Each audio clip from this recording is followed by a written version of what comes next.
Thanks for the reviews. Chapter 7. Surprises. I woke up sheepishly and wondered where I was for a minute. I got out of bed, wondering if all the things that had happened to me last night were just a dream. I went downstairs for breakfast, and I sat down with Dave and Marie. They looked up at me and smiled adoringly. "Wow, Tia, I love your new hair and contact lenses. Your look so beautiful," said Marie, with her face all bright and happiness. I got up and looked in the mirror. Holy shite! I looked totally different. For the first time I could see my face was truly beautiful. It was even prettier than before. My eyes were a weird silver color, like wet pools of noble moonlight in distant meadows, and my ivory gold hair seemed to shimmer like the sun's burned rays in the morning, with the purple streaks shining like neon lilac.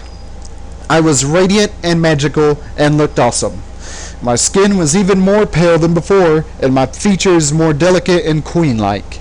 My nose was small and dashing, and my cheeks were high and pale, and my chin was soft but majestic. I was amazed. Suddenly the phone rang and nuked me out of my silent staring.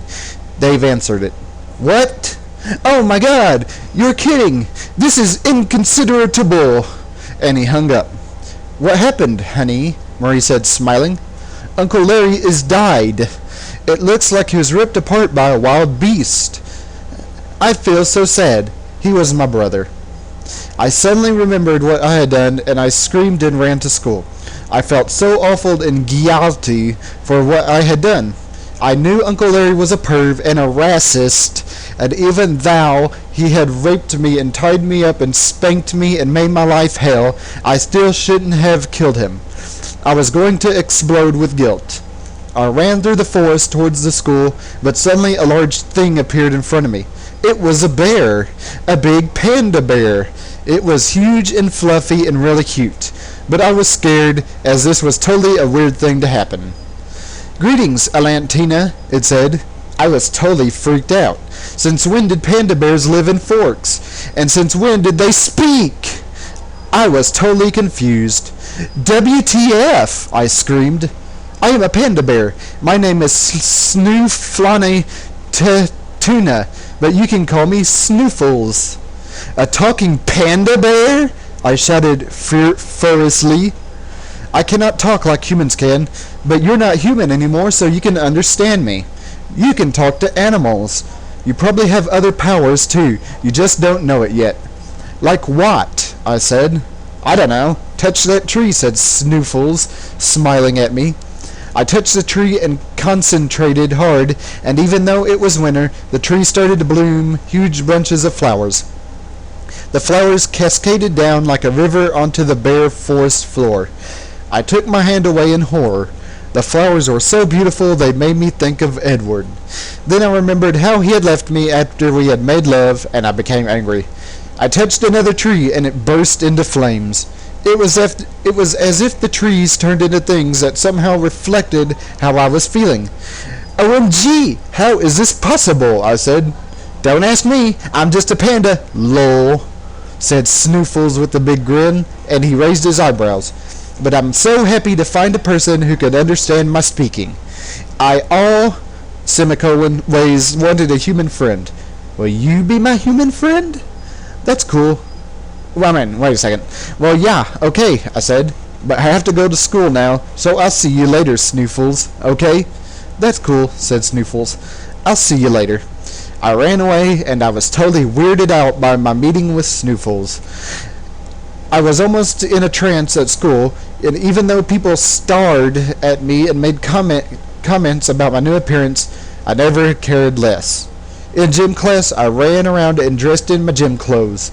I was playing dodgeball, and all the cheerleaders kept throwing their balls at me really hard like biatches, but I was dodging them at the speed of light. Lauren came over to me and tried to hit me over the face with her balls, and then I slapped her in the face.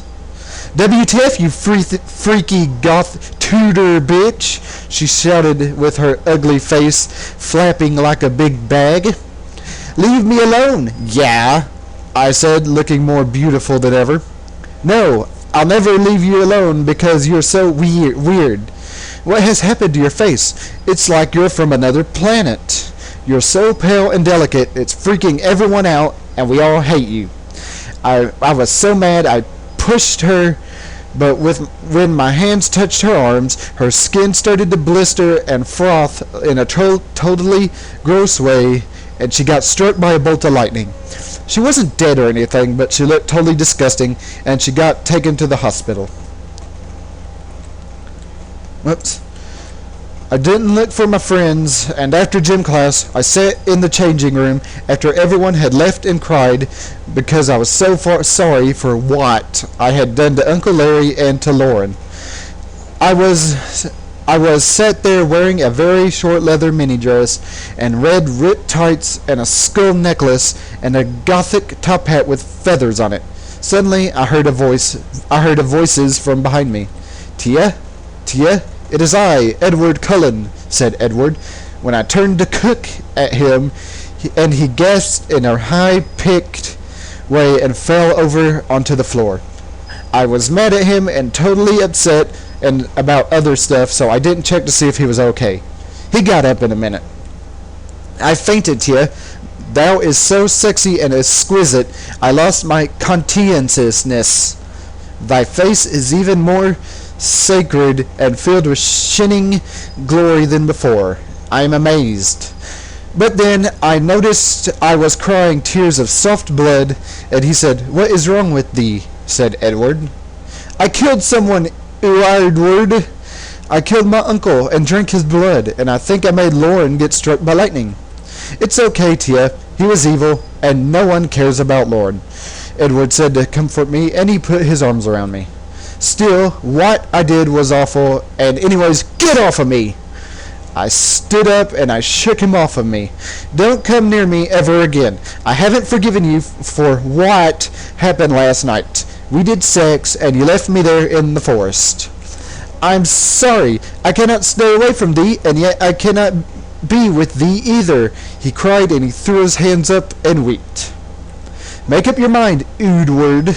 This is a serious thing. Either stay with me here and now and screw me and be with me forever, or leave to go be with Bella.